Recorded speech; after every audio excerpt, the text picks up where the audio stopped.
Well, my name is Jennifer Futernick, and I'm 62 years old and a first-time published author.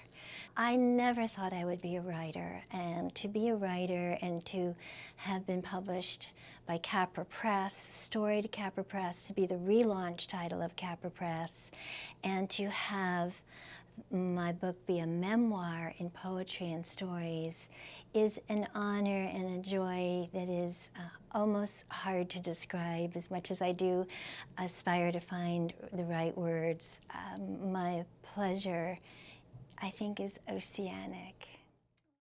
The title of my memoir is I Never Expected This Good Life. Poems and stories.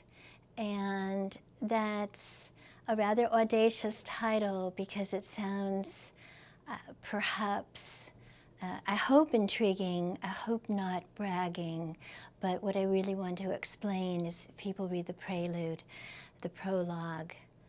When I was a freshman in college, I was taking a shower in the dorm shower, and I had this overwhelming feeling that I was not going to have a good life.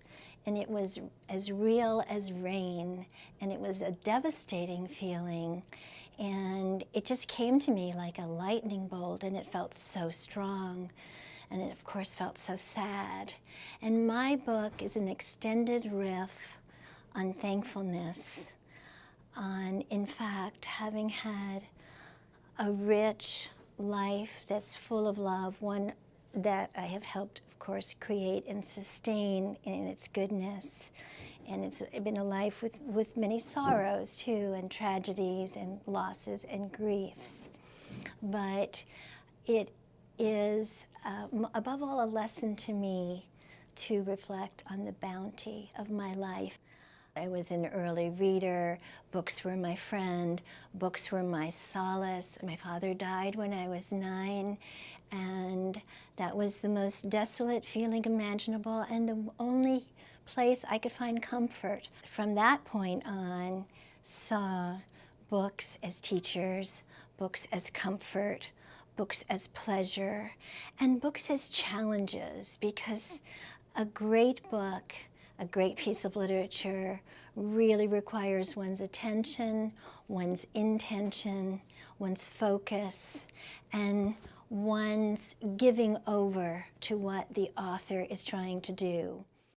Independent bookstores are crucial to literary writers. In the meeting we just had, various people talked about independent bookstores as classrooms, as academic settings, as think tanks, as places where ideas are shared, not just because it's fun to congregate, but because it's so cool in a reading and the Q&A afterward and the milling around and the looking and the browsing of the covers to just see books, see ideas, see even really different points of view than you might have had when you walked in.